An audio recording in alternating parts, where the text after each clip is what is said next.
Hi, അസ്സലാമു അലൈക്കും. Welcome to my channel. നമുക്കിന്നൊരു ബീഫ് അച്ചാറുണ്ടാക്കാം.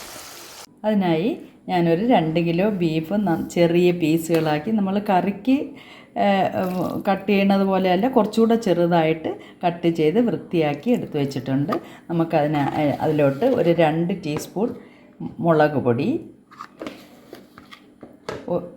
1 ടീസ്പൂൺ മഞ്ഞൾപ്പൊടി, ആവശ്യത്തിന് ഉപ്പ് നന്നായിട്ടൊന്ന് മാറിനേറ്റ് ചെയ്ത് നമുക്ക് 1 മണിക്കൂർ വയ്ക്കാം. നല്ലതുപോലെ ഫുള്ള് എല്ലാ പീസിലും മുളകും ഉപ്പും മഞ്ഞളും പിടിക്കത്തക്ക രീതിയിൽ നന്നായിട്ട് മാറിനേറ്റ് ചെയ്ത് നമുക്ക് വയ്ക്കാം. നമ്മൾ ബീഫ് 1 മണിക്കൂർ കഴിഞ്ഞിട്ടുണ്ട്. ഇനി നമുക്കൊരു പ്രഷർ കുക്കറിലോട്ട് ഇട്ട് ഒരു 4 വിസിൽ വരുന്നത് വരെ നമുക്കൊന്ന് വേവിച്ചെടുക്കാം. അധികം നെയ്യൊന്നും ഇല്ലാത്ത ബീഫ് വേണം നമ്മൾ അച്ചാറിന് വേണ്ടി യൂസ് ചെയ്യാൻ. അതാണ് ഞാൻ വാങ്ങിച്ചിരിക്കുന്നത്. നമുക്കിനി ഇതൊന്ന് അടച്ച് വെച്ച് ഒരു 4 വിസിൽ കേൾക്കുന്നത് വരെ വേവിച്ചെടുക്കാം. പ്രഷർ കുക്കർ ഞാനൊന്ന് ഓപ്പൺ ചെയ്ത് നോക്കിയപ്പോൾ നല്ല വെള്ളമുണ്ട്. ഇത് നമുക്ക് നല്ല തീ കൂട്ടിയിട്ട് ഈ വെള്ളം ഒന്ന് വറ്റിച്ചെടുക്കാം. നമ്മൾ ബീഫ് നല്ല വെള്ളമൊക്കെ വറ്റിയിട്ടുണ്ട്. ഇനി നമുക്കിതൊരു വേറൊരു പാത്രത്തിലോട്ട് മാറ്റിയിട്ട് നമുക്കിതൊന്ന് ഫ്രൈ ചെയ്തെടുക്കാം. നമ്മുടെ എണ്ണ ചൂടായിട്ടുണ്ട്. ഇനി നമുക്ക് കുറച്ച് കറിവേപ്പില ആയിട്ട് നമുക്കിതിലിട്ട് പൊരിച്ചെടുക്കാം.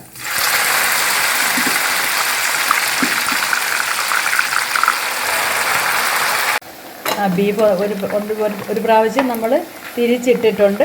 ഇനി നമുക്ക് കോരിയെടുക്കാം. നന്നായി ഫ്രൈ ആയി വന്നിട്ടുണ്ട്.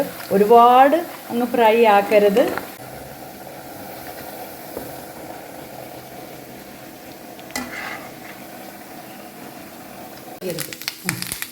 അടുത്ത ബാച്ച് ഇടാം നമുക്ക്.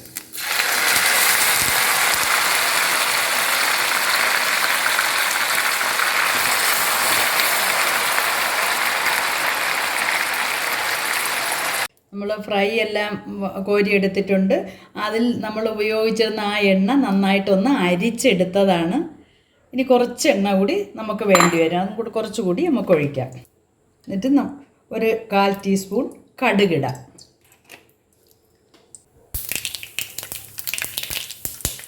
കടുകിട്ട് പൊട്ടിയതിന് ശേഷം ഒരു 3 തണ്ട് കറിവേപ്പില. അടുത്തത് ഒരു 1/4 കപ്പ് ഇഞ്ചി ചെറുതായി അരിഞ്ഞത് അതിടാം. അതുപോലെ 1/4 കപ്പ് വെളുത്തുള്ളി, ഒരു 8 പച്ചമുളക് ചെറുതായി അരിഞ്ഞത്. നന്നായിരുന്നു. ഒരു 7-8 മിനിറ്റ് ഒന്ന് നമുക്ക് ഇത് ഫ്രൈ ആക്കി എടുക്കാം. 10 മിനിറ്റ് ആയിട്ടുണ്ട്. അതെല്ലാം നല്ല ഫ്രൈ ആയിട്ടുണ്ട്. ഇനി ഇത് നമുക്ക് ഓഫ് ചെയ്തിട്ട് നമ്മുടെ പൊടികളെല്ലാം ഇടാം. 1/2 ടീസ്പൂൺ മഞ്ഞൾപ്പൊടി, 1/2 ടീസ്പൂൺ കാശ്മീരി ചില്ലി, 3 ടീസ്പൂൺ സാദാ മുളക് പൊടി. നന്നായിട്ടൊന്ന് മിക്സി ചെയ്യാം. 1/2 ടീസ്പൂൺ കായപ്പൊടി ഇടാം. എന്നിട്ട് നന്നായിട്ടൊന്ന് മിക്സ് ചെയ്യാം.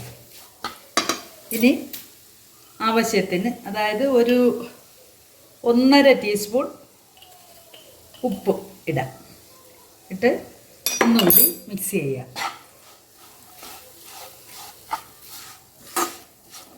നമുക്ക് അടുപ്പ് ഒന്ന് ഓണാക്കി ഒരു 10 സെക്കൻഡ് സിമ്മിലിട്ട് ഇളക്കിയെടുക്കാം.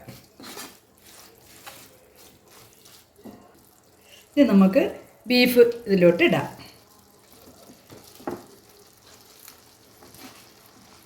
ഇത് നന്നായിട്ടൊന്ന് ഇളക്കാം. ചെറിയ സിമ്മിലാണ് ഇട്ടേക്കുന്നത്. നന്നായി ഫുള്ള് എല്ലാം കൂടി നമുക്ക് യോജിപ്പിച്ചെടുക്കാം. ബീഫ് എല്ലാം കൂടെ യോജിച്ച് വന്നിട്ടുണ്ട്. ഇനി നമുക്ക് എടുത്തു വെച്ചിരുന്ന 1 കപ്പ് വിനീഗർ കൂടി ഇതിലോട്ട് ഒഴിക്കാം. ഇത് ചെറുതായിട്ടൊന്ന് തിളപ്പിച്ചെടുക്കാം. അവസാനമായിട്ട് ഒരല്പം ഉപ്പ് കൂടി ഇട്ട് നന്നായിട്ടൊന്ന് മിക്സ് ചെയ്ത് നമുക്ക് ഓഫ് ചെയ്തെടുക്കാം. അച്ചാർ അടിപൊളിയായിട്ടുണ്ട്. ഒരു 6 മണിക്കൂർ ആയിട്ടുണ്ട്. നല്ല സെറ്റായിട്ടുണ്ട്.